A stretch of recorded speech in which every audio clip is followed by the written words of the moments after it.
Hey, it's John Gafford from the Escaping the Drift podcast. And big news, my new book, Escaping the Drift, is coming out November the 11th. You can pre-order it right now at thejohngafford.com. There are tons of bonuses, tons of giveaways. Get the book. If you are somebody that feels like you might be drifting along, this is for you. If you know somebody that feels like they might be drifting along, this is for you. Available everywhere, all bookstores, everywhere, Amazon, Barnes & Nobles, the whole nine yards. But pick your copy up right now at thejohngafford.com and get a bunch of the awesome bonuses I've thrown out, because I promise you, I put my heart and soul into this thing. I want it to help you change your life. Pick it up everywhere.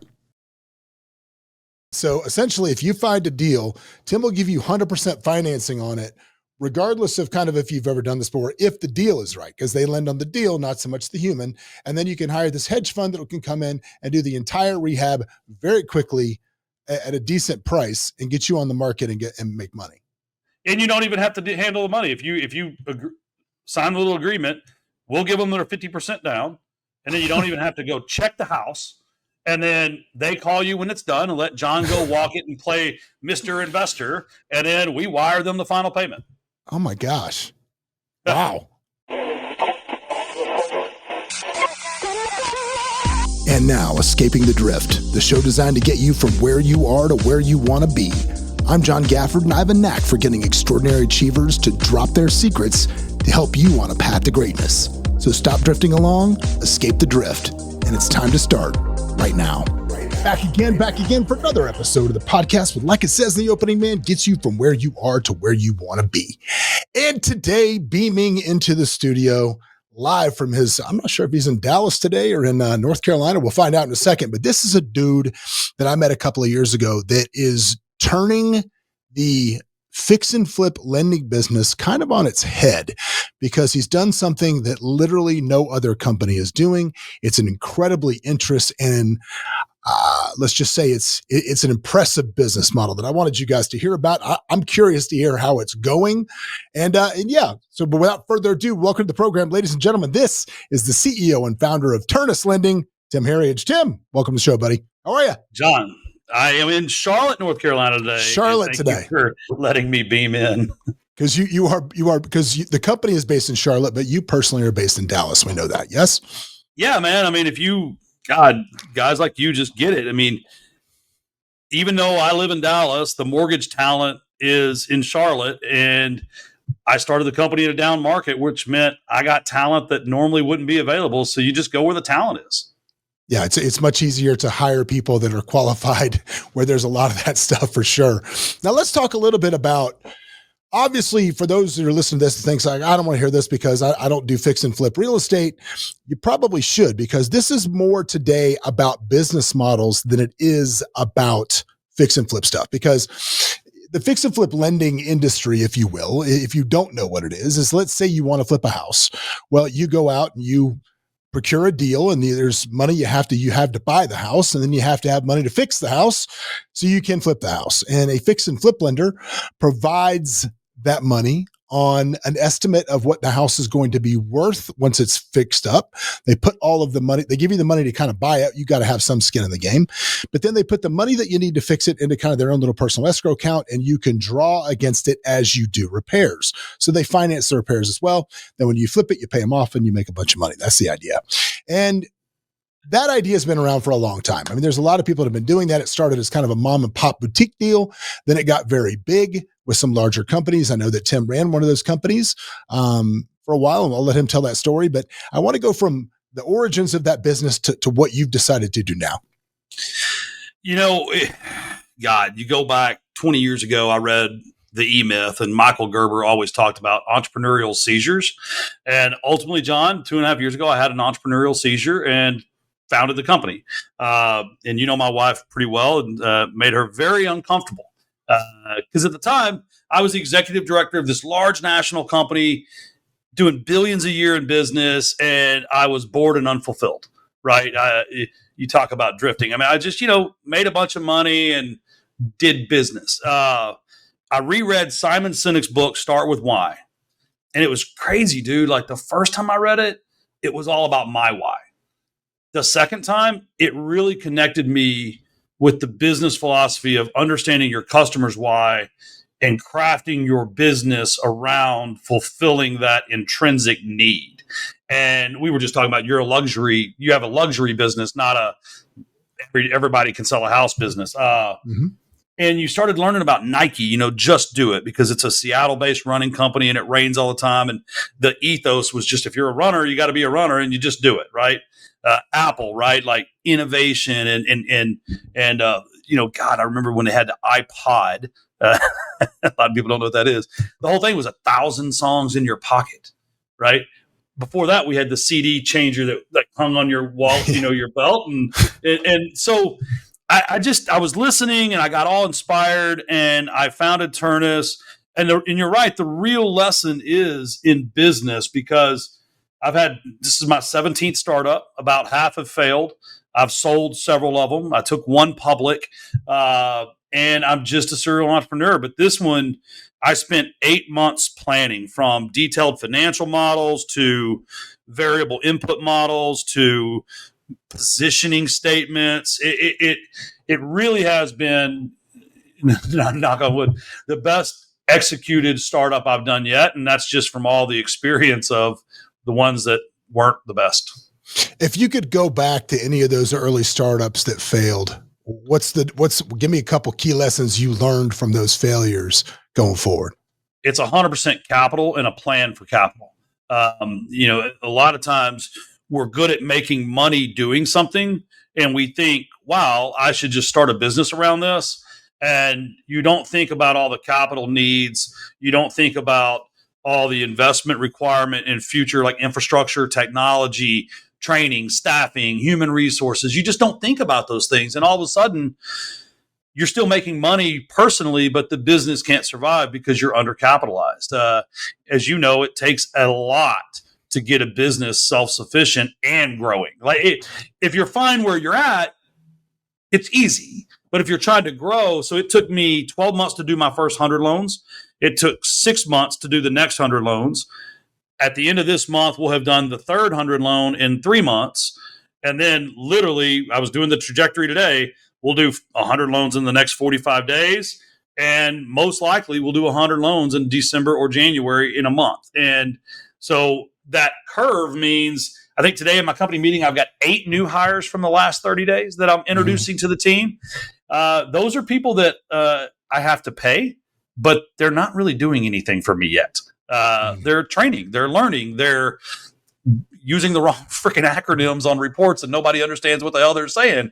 So yeah, I think the number one thing that's made my businesses either fail or be so unfulfilling that I even shut them down was poor capitalization strategy, not understanding how to budget for the growth capital you need. Well, let me ask you this, because not every idea is a good one. Yesterday, I was on a call literally yesterday, kind of talking about this. I was doing a consult for equity call yesterday with a guy that has quote unquote inherited this product. He was the attorney on the deal for like 6 years. It's an automotive product, and they've been working for like years to get this thing like AutoZone and some other places like that. And the founder that had this, there's $500,000 in inventory of this product sitting in an Amazon warehouse. I'm like, okay, first of all, mistake number one. But they're going through the whole thing, and the founder is just like, I'm out of capital. I can't keep going. So I'm going to relinquish 50% to you, and I'm just going to hang on to 10% as a royalty. You can have the inventory and see what you can do with it. And so, this person was smart enough to reach out to a couple of us that know kind of what we're doing, especially in the online space, and do consult for equity deals that we think we can make that thing go. But for him, I think, and even in that meeting yesterday, I said, I don't even know if you have a product yet, because just because you have a warehouse full of something doesn't mean anybody wants to buy it. And putting it on an end cap or putting it on a shelf in AutoZone does not gauge customer demand. I'm like, you got to go direct to consumer online and see what your return on spend is and fit with the real ROI on this to see if you even have a product. And I think that's the mistake that a lot of people make, because they burn through their capital chasing a market that doesn't exist, when they should have gone out and discovered the market first, verified the market to make sure you've got one, and then you go capitalize the idea. That's what Kickstarter's for, right? Yeah, I mean, if you look at so we're about 19 months old now, and I think back to January last year, uh, formed the company, brought on some equity partners, and the first deals, I was the loan officer, the processor, the underwriter, the closer, the post closer. The I had to runner, submit the wire myself. the runner. You went to the post office. But it's because I needed to I mean, I had this vision, and mind you, it's informed by 20 something years of experience, but still, how hard is it going to be to sell? What's the process going to be like? What questions am I not thinking about that the customer is going to have? And so, like, I did that at first, and then I brought on a salesperson, because if you think about it, and this was all modeled out. I had it planned, because then once you sell it, then you got to focus on the fulfillment once you prove up the market. And then, like, next thing you know, you bring on an operations person, an accounting person, and then you keep testing and you keep tweaking and testing and tweaking. And that's why it took, I mean, in the first 6 months, I think we did like 15, 20 loans, and we were down $1 million. But the point was, we were learning and changing and learning and changing. I think we're on our 4th or 5th set of underwriting guidelines in 19 months, because we're always listening to the customer. We're always looking at the product performance. We're looking at the profitability of the product. I mean, it's kind of one of those crazy things. Like, I do 100% financing for real estate investors, which everyone wants. But if I can just get 10% down, I can charge 2% less on the interest, and I can make literally 5% more in profit on each loan. And because it's more marketable to the capital markets. So now we're in this weird crux of, we've got a lot of revenue, we've got a lot of business, and we're going to change. We're going to offer additional products. I think the key is, we're not going to change the core product that everyone already knows and loves. We're just going to offer additional products. So when John Gafford calls and says, I don't want to pay 12%, I say, great, put 10% down and you can pay 10%. And then John Gafford says, no, I want 100% financing. I'm like, then you got to pay 12%. Like, A or B, buddy, not yes or no. I mean, but we want to abandon that core initial product that's been tested and modified and tested and modified. And I think that's what you're saying is, I didn't just come up with it in the garage and then start a 100-person company, right?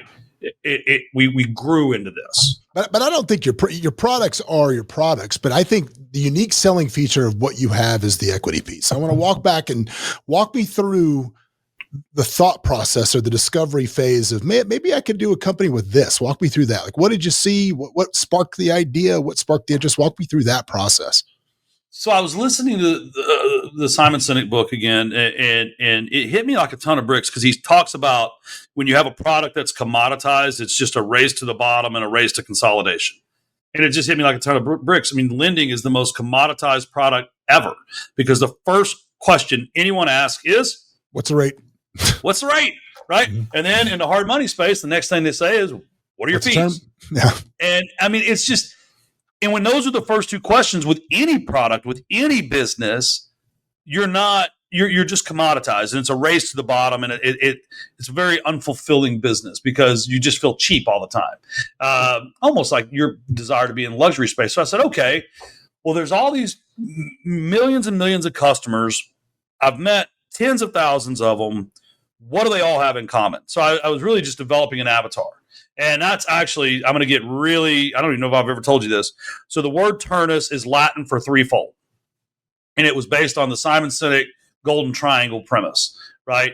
And so the reason we have a triangle with 3 triangles is, each, as our logo, each triangle stands for something different. So the first one is, every customer I've ever met in this business wants to make money. They get into real estate investing just to make money.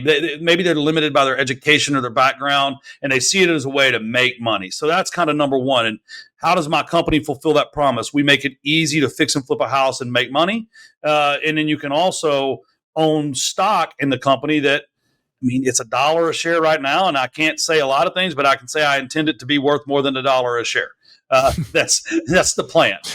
So that's kind of premise number one. And then the second thing that everyone that gets in this business for is, everyone says it different, but it's passive income or cash flow, right? Like, those are just the reasons people get in this business. They want that mailbox money. So how do you make mailbox money with our company? You buy rental property, and we help make it easy to buy rental property. That's one way. The other way is you can invest in some of our different offerings, like our cash flow fund, or buy our stock because we intend to pay dividends one day, or you can buy notes from us and we pay you monthly. We send you monthly checks. So that's kind of like premise number two. And then the third part of the Turnus threefold kind of thesis is everyone that gets in this business wants to leave a legacy for someone. It's the reason I think the most quoted: real estate investing makes more millionaires than anything else in the world, right? And so by letting us help you build your portfolio, by owning part of the company, and by having a company dedicated to your success, we enable people to help create a legacy that's greater than they could without us. And so we really wrap the entire company. The reason we exist is the reason the customer is in the business. Right. So is it, when somebody does a loan with you guys, if they bring somebody new to do a loan with you guys, how do they get stocks? Like don't you award stocks that way for people that bring folks in, or deals you do? How's that working? So not yet. Not yet. Currently, we have a Regulation CF crowdfunding offering where they just go online, and for as little as $1,000, that's the minimum purchase. You can buy 1,000 shares in the company. Yeah. And it's all online. It's easy to do. Takes 5 minutes. Eventually, some of our ideas are when you pay off a loan, we send you stock, right? When you refer someone, we send you stock. We're even looking at ways.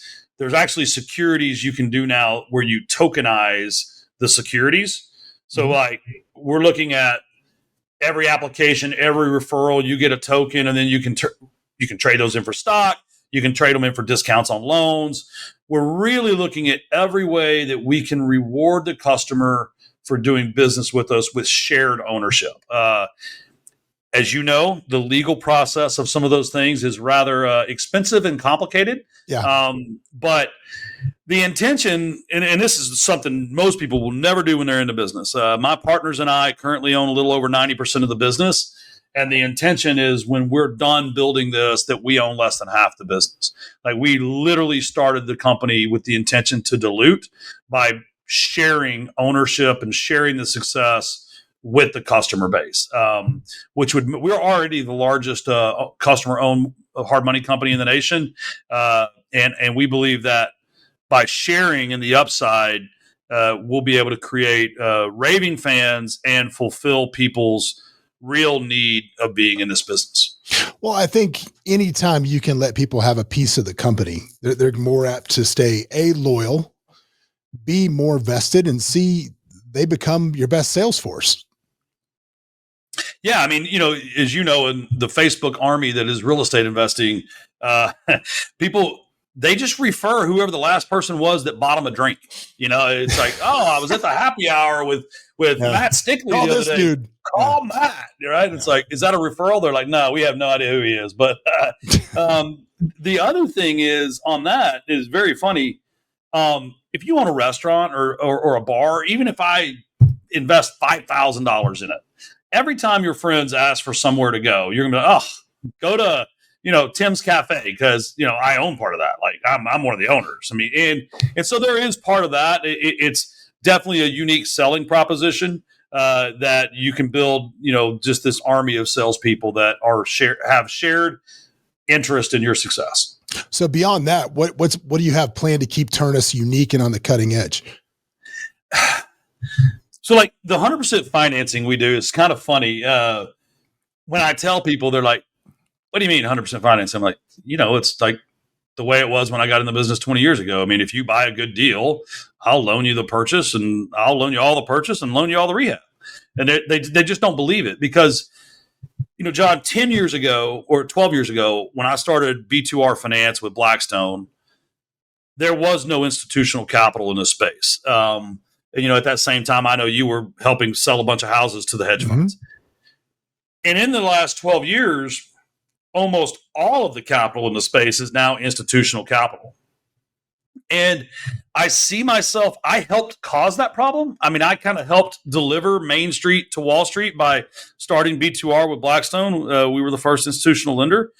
And I see Turnus as a way to take Main Street back from Wall Street and share it with Main Street. And I think the long-term effect of that will be something that grows beyond my ability. And then the key to manage even, I mean, I'll hire a CEO soon. Yeah. The key is, do you know who invented the digital camera?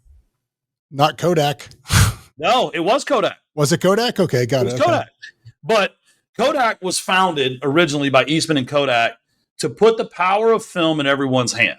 Because at that time, the film industry was really just controlled by professional photographers. And then they did it. And then they developed and patented the digital camera, but the board decided to put that thing on ice because it would take away from their film sales. And so how do I want to keep changing the industry? It's to make sure that the people on my board and the people that have voting rights in this company and the company vision stays at the heart of every decision we make, which is we have to have products and services that serve the everyday investor. Mm. We cannot become institutional and only cater to the customers that have a lot of money, because we loan to newbies. I mean, I've got a firefighter in Georgia that it was so fun to give him his first loan on his first house and then help him get it refied as a DSCR, a long-term rental loan. Mm-hmm. Because here's someone that is a first responder that the big companies say, no, we're not going to work with you. You're new. Go find your experience elsewhere. And we're able to help him in the name of his company. I can't remember, but it had the word legacy in it. Like, I'm telling you, like, he wanted to buy rental properties to change the future for his children so they don't have to run into burning buildings to make a living.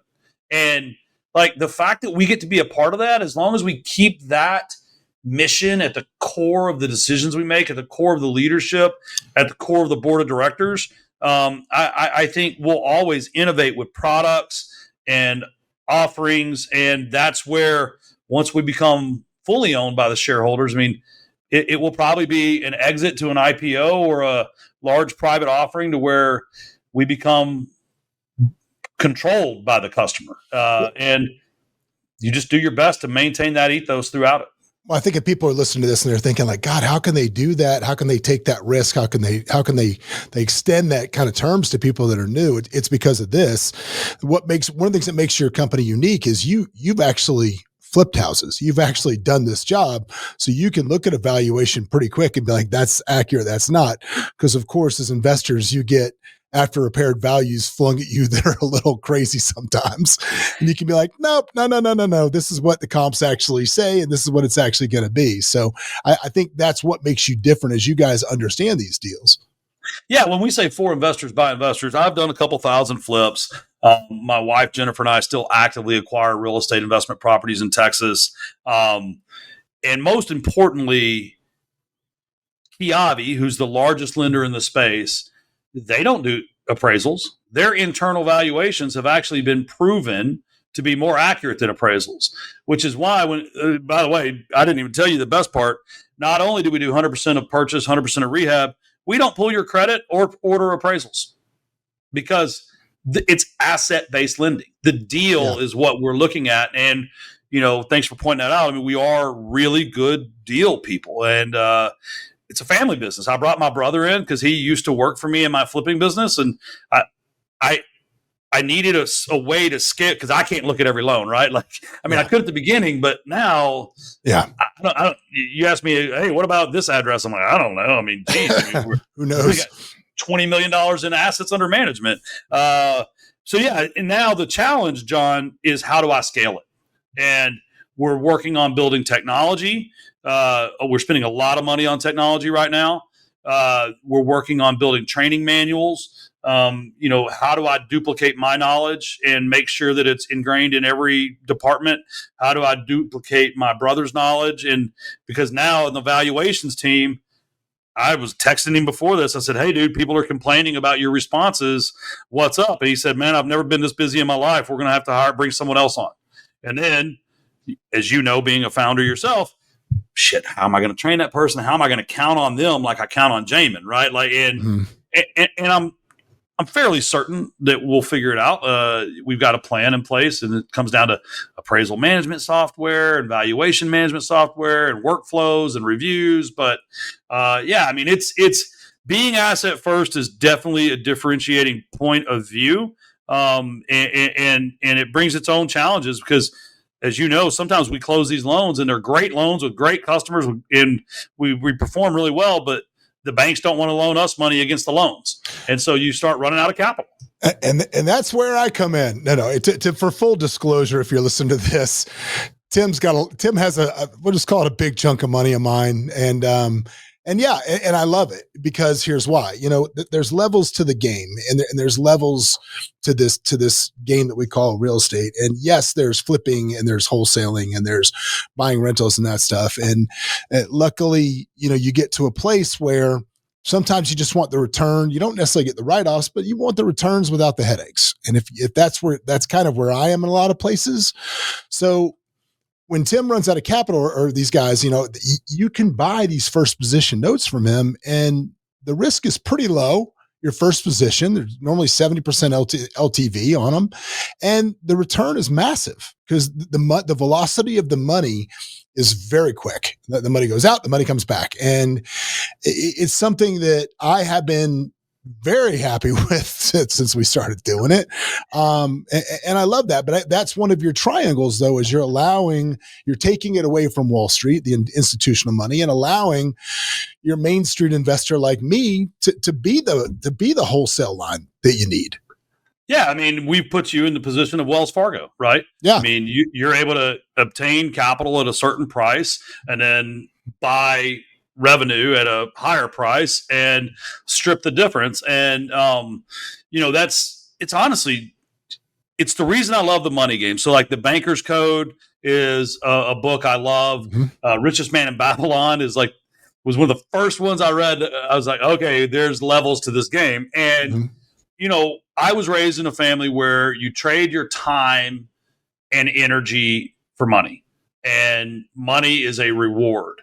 And I've been blessed to transition to where I now view money as a tool, and money is a tool to buy time and a tool to make more money. And that's how I teach my children. And them, you've met them. It's all about like, no, I know Dad didn't go to college, but you're going to college, and you're going to learn about finance, and you're going to learn that money is the language of business, and money is a tool that you can leverage. And eventually you have more money than you ever thought you would, and you have more time than you ever thought you would. And that's the amazing power of what you're doing and what we hope to enable more and more people like you to do. Yeah. I was telling an agent that works for us yesterday, they were talking about commissions or something. And I said, commissions aren't the gold. That's not the gold. Commissions are fuel to run the engine for what you should be taking that money and putting it into. It's like, yeah, you got to pay your bills and stuff, but before you go buy a handbag, maybe go buy an investment or make a return on that money that buys the handbag. And then you never lose the money. It's the game here. It was cool the other day. And so we offer really great benefits. It's something I'm proud of because some people just don't know how to invest. Right. Mm-hmm. So we do 5% matching and all that for the 401ks and give them great health insurance and all that. And the other day, an employee of ours was taking a loan out against their 401k. And I always get worried, like, am I paying them enough? Are they okay? So we approved the loan. And then I went to that employee later and I said, hey, is there anything you need? And it was so cool. They were like, no, I'm starting a business. You've encouraged me to be an entrepreneur and I want to create other revenue streams. And it was just like, you want to jump up and down and cheer because that's, the salary in the 401k is not the goal. Like getting to a position where, you're making money and passively and you're building a legacy. Like I just love entrepreneurial. I mean, I get excited about anyone that gets into business. Well, it's one of the themes in my book that if you don't get busy planning your life, somebody else is going to plan it for you. And it's not going to be a plan that you like. It might be a plan you tolerate, but it's not a plan that you like. Yeah, and I think sometimes you do have to tolerate things, but you need to be working on your exit strategy. I mean, it's my personality is I'm a builder, I'm a creator, I'm not a manager, and so I've been really clear with everyone here that there's a time in the next 12 to 18 months where I'm no longer the CEO, and I step up to the board and I stay in that visionary genius zone and let someone else run the day to day. We're still in the infancy, right? Like our kid is still learning to walk, so I still have to be here every day. Yeah. But the hope is sometime in 2026 to bring on a CEO that will be so much better at so many things than I am, and then I can go back to the board and just be the strategy guy, the visionary guy, and keep the company on mission.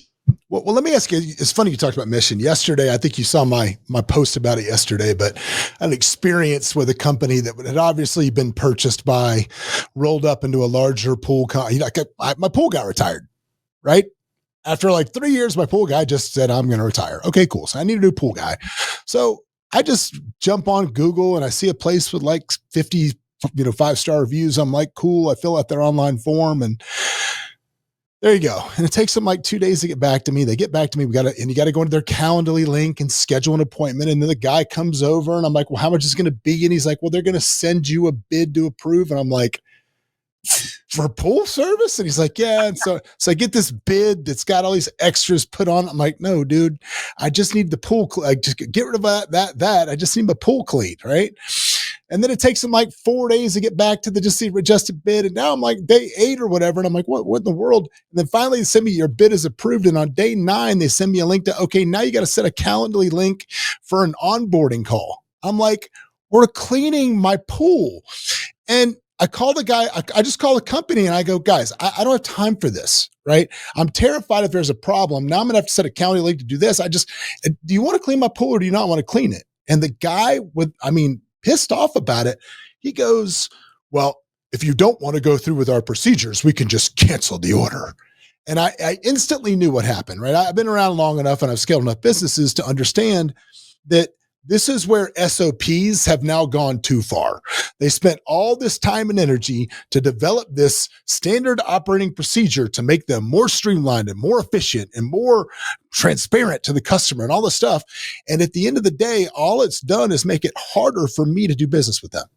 So as you are, that's coming to a question. I didn't want to bitch about that pool company. Notice I didn't give their name because I'm not that guy, but I am.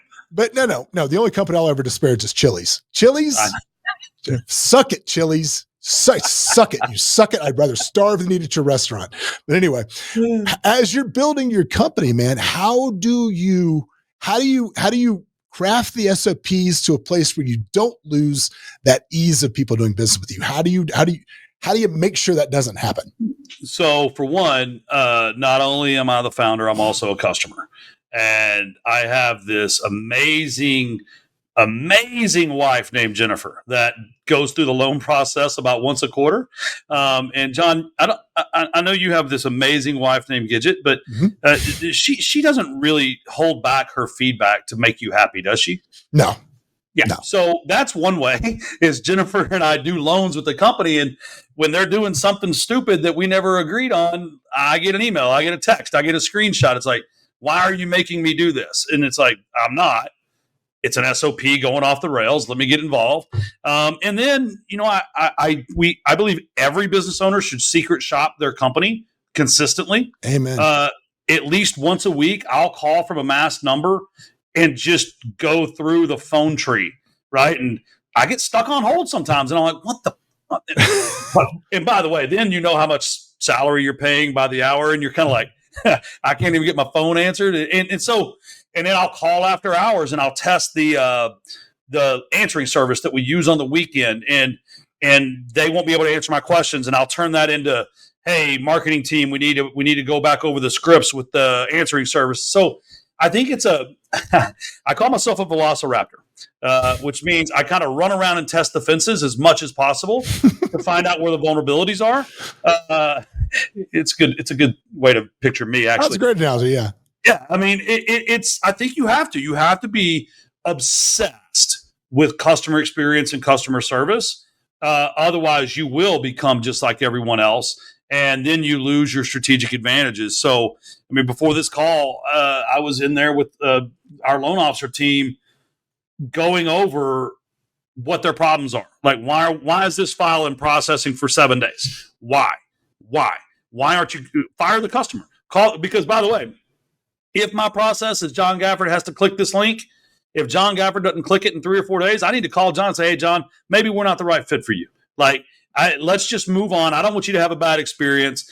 You just want your fucking pool cleaned. I'm not the guy for you. Like, we are, whatever. I mean, and so we do that. And then out of that meeting, here's a fun one for you. I know you have a ton of mortgage experience. Legal review of entities. Mm-hmm. Is complicated. We get people with series LLCs and with limited partnerships, and everybody wants to form a damn Wyoming LLC now that owns an LLC in the state. And we pay an attorney to give us to review the entities to make sure that we're protected before we close. Yeah. So we tend to let that ride till the end of the process so that we're not burning legal review fees. Mm-hmm. Well, then what's it become? A holdup at the last minute. And so we had I pulled my chief revenue officer aside after that meeting. I said, hey, we need to find out.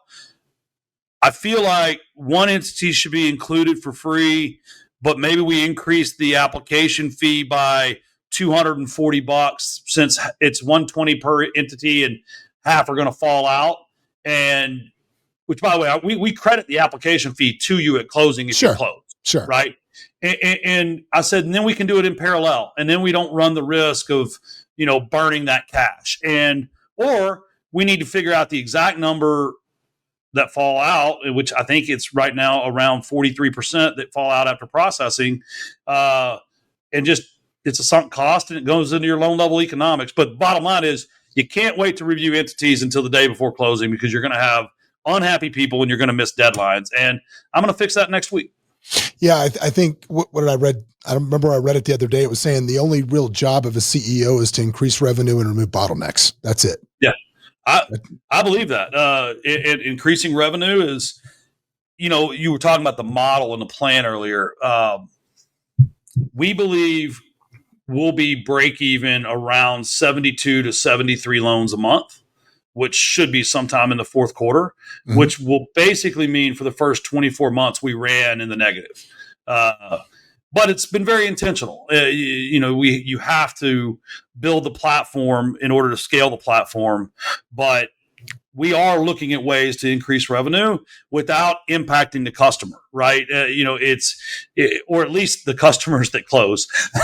I'm not that worried about the dipshits that went to one real estate guru class and can't read or write or don't have a bank account. We're not that worried about that person, mm-hmm. but the customer that has good intentions and is willing to listen and follow instructions, we want to make sure that we're providing rapid service and an amazing customer experience. Let me ask this. Have you looked at other verticals to try to snap onto this to increase revenue? Yes. One is obviously loan sales and capital markets is a big one.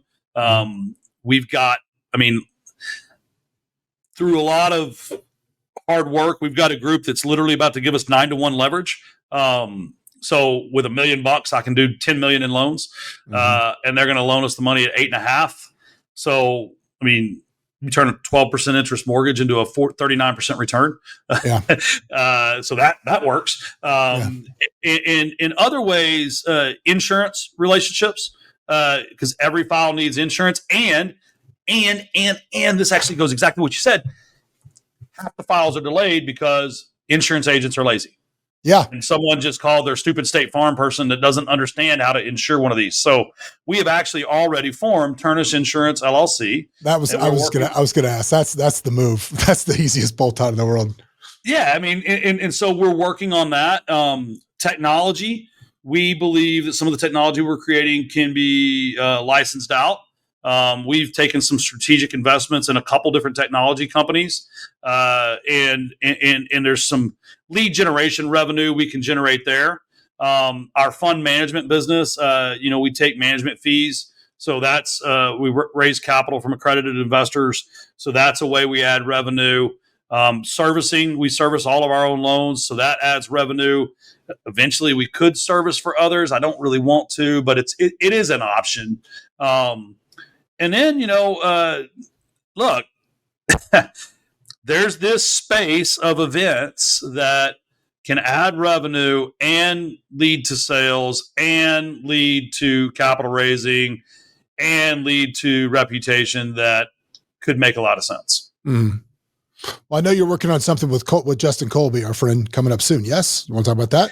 Yeah. So, tomorrow, actually, in Dallas, I'm working with Justin Colby and Bobby Triplett to do our first event, and we're going to call it the Find, Fund, and Fix event. So Justin's great at finding off-market deals.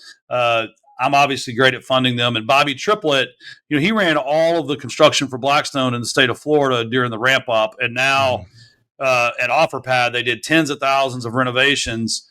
And now they're doing renovations for normal people. And when I first heard it, I wrote it off. I thought it's going to be way too expensive for me or my customers. It is amazingly affordable. And most importantly, they hold themselves to complete. This is through OfferPad? Yeah. Okay. And so we did a partnership with them. We'll pay them directly for our customers. So if our customer will use them, I'll give them their half down and I'll give them the rest when it's complete and the customer says it's complete. Did I ever tell you, I'm going to sidebar because it's my podcast. I could do this. Did I ever tell you that I personally believe this, right? I don't know if it's true, but I personally believe this. The idea for OfferPad was stolen from me. Ooh. I don't know if it was stolen. It was just improved upon. Let's leave it at that. So I'll tell you the story real quick. So, and again, if it was stolen and improved upon, God bless you for doing it, Brian. God bless, whatever. So when we were buying for the hedge funds in Vegas, right? I was buying for Blackstone. I was also buying for an entity backed by Goldman Sachs out of Arizona called Freo, Freo LLC was their front. Goldman Sachs backed hedge fund.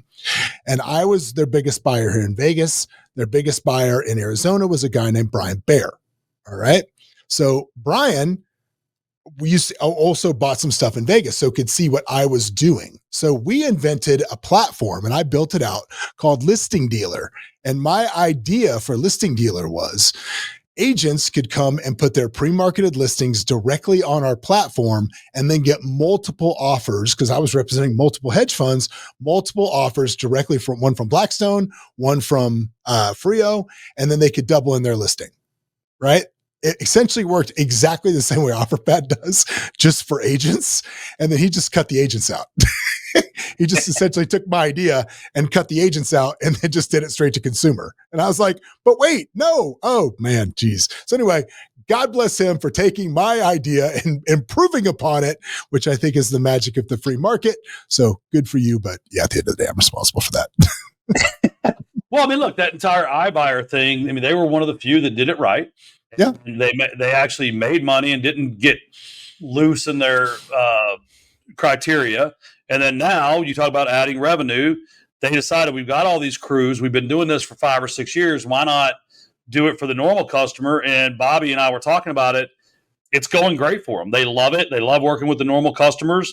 And like, what an amazing thing. You get a hedge fund quality renovation where they're completing the work. Literally, they have an SLA, service level agreement, where they will complete at least $1,000 of work per day. So we're seeing $30,000, $40,000 rehabs market ready in 30, 40 days. Wow.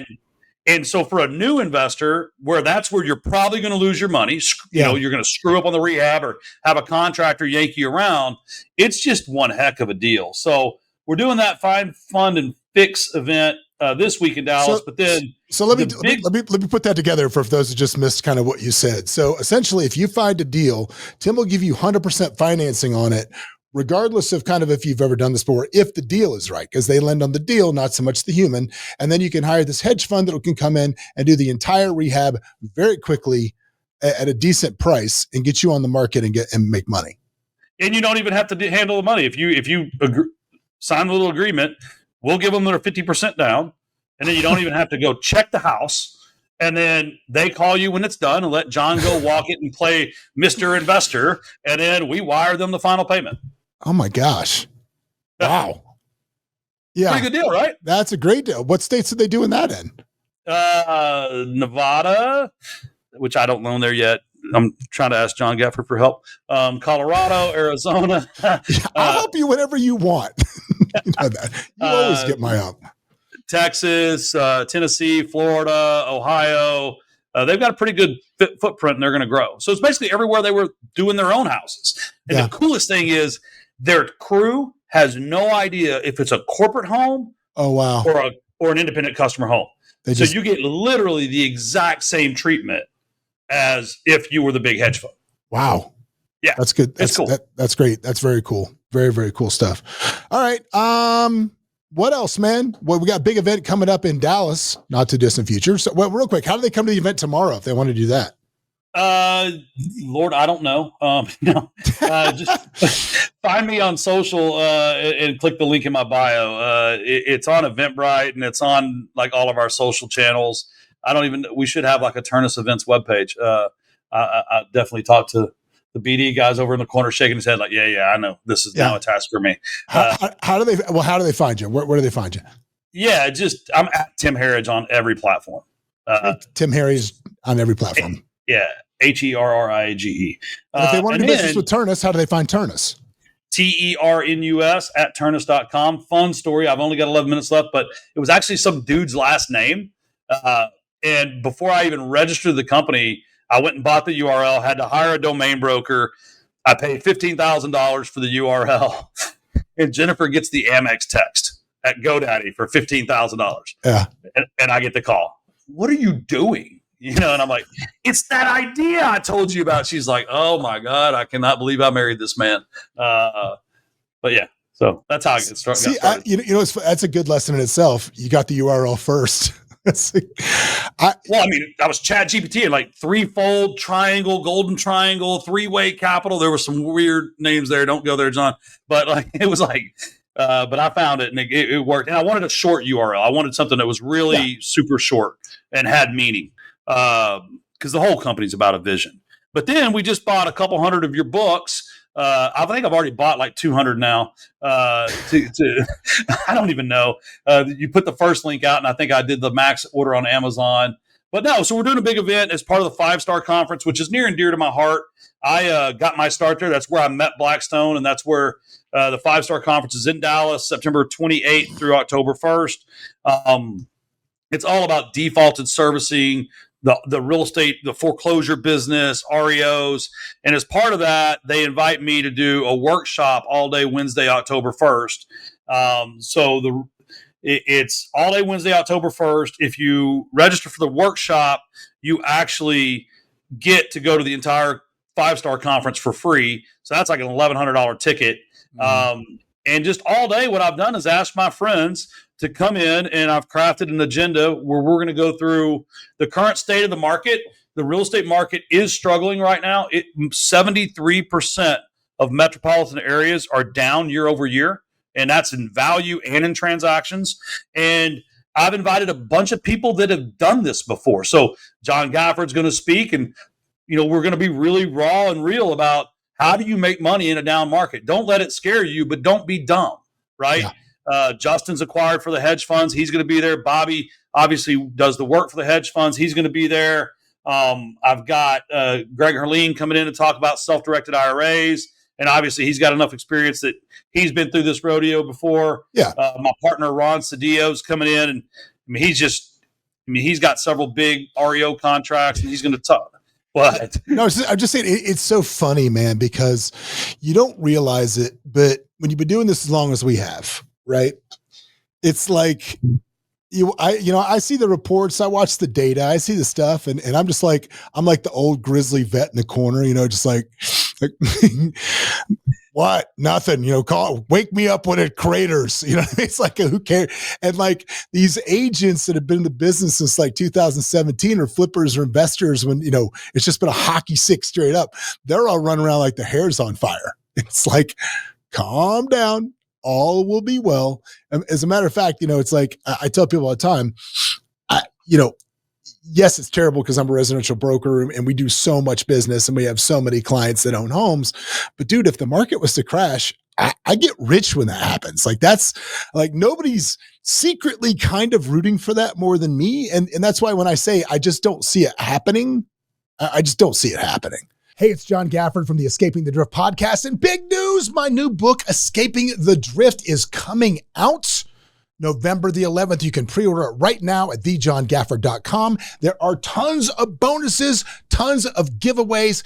Get the book. If you are somebody that feels like you might be drifting along, this is for you. If you know somebody that feels like they might be drifting along, this is for you. Available everywhere, all bookstores, everywhere, Amazon, Barnes & Nobles, the whole 9 yards. But pick your copy up right now at thejohngafford.com and get a bunch of the awesome bonuses I've thrown out, because I promise you, I put my heart and soul into this thing. I want it to help you change your life. Pick it up everywhere. I don't see a crash, John, but people need to adjust the way they're doing business, right? Mm-hmm. And I mean, there's certain parts of Florida that are down 13% year over year. And if you're still out there expecting to buy at 80 cents on the dollar and flip a house and make money, you're wrong. Mm-hmm. And so as a lender, I have to really pay attention to that. And there's some areas that we won't loan in right now because they're so unstable. Or if we do, you're looking at 60% leverage instead of 70, which is why we're doing these events, because people like me and you and Justin and the crew I'm bringing in, that's what you do in a down market. You can still make money. You just have to adjust the way you're buying houses. So you can't still pay full price. Your risk analysis has to change, is what it is. You can't, there's been so much speculation in the marketplace. And dude, I got burned. I mean, I took a 7-figure loss when rates shot up to 7% because we just happened to be sitting on, $20 million worth of houses that were all, luxury homes that we were flipping. And just unfortunately the carry costs on the notes ate us alive. And you just get caught with too many cards in your hand. You get too many cards in your hand when the music stops. Sometimes that's what happens. But again, you just have to be smart about what you're doing. And I think the fact that you and I both have taken some of those lumps over the years makes us really qualified to talk about how to evaluate risk in markets like this. Yeah, and it's all on who you listen to, because I'm a big consumer of information, but everybody's like, oh, I can't wait. The person that's saying, I'm glad the market's going down, or, you don't wait to buy real estate, you buy real estate and wait. It's just, don't follow people that just repeat glitchy little headlines. I mean, it's maybe you do wait to buy real estate. At least in certain areas. I mean, why catch the falling knife? Or if you're not going to wait, you need to make sure that you're adjusting your strategy, because paying full price and hoping for future appreciation, hope is not a strategy. Yeah, it's not. For me, just going forward, just tell you what my thoughts are on the market. When I'm telling everybody is, it's 100%. Our market is being driven right now less by economic factors and more by public sentiment. And the public sentiment is wrapped around the rate.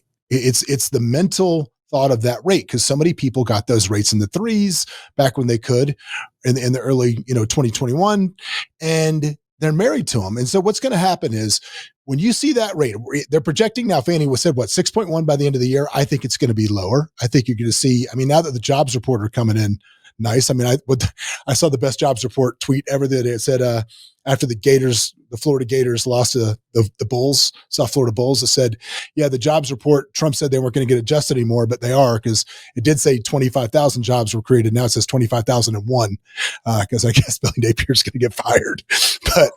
But now that you're seeing that data come in right, I think you're going to see us tip in the 5s before the end of the year. And I think the psychological effect of that rate hitting the 5s, I think you're going to see people that have been, God, I'm so sick of living in this house, but I got this great payment.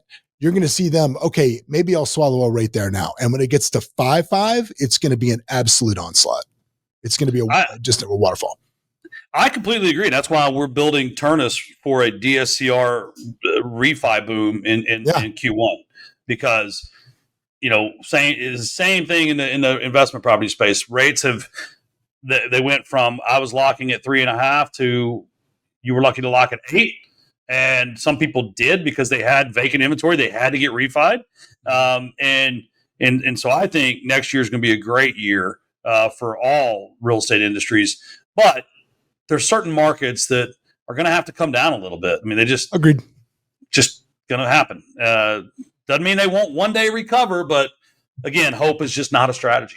Well, I think some of it's been driven by such heavy speculation. Parts of Florida, parts of Texas, I think have been overvaluated. I think Austin is in for a reckoning at some point. Bloodbath. It is, but I think if you look at Vegas in particular, our market here, you look at what's happened to this city in the last 10 years versus any other market in the country. I mean, what other city within 10 years got every major pro sport to come there? I mean, they just greenlit that NBA arena. So we're getting the NBA when they come. So that's going to happen. But you've got Marky Mark, even though, there's some problems with the tax stuff I think you're going to see the legislation come back in and push through those tax credits that Marky Mark wants to build the studios here. I mean, everybody was talking about gaming down and the casinos down on the strip and visitorship is down 13%. Yes, Vegas will always depend on the tourism, on the industry here, on gaming, but less and less every day. We're getting more and more industry here. We're getting more and more different things that can drive an economy here. And so, yeah, I'm always bullish about Vegas. I'm always bullish about it.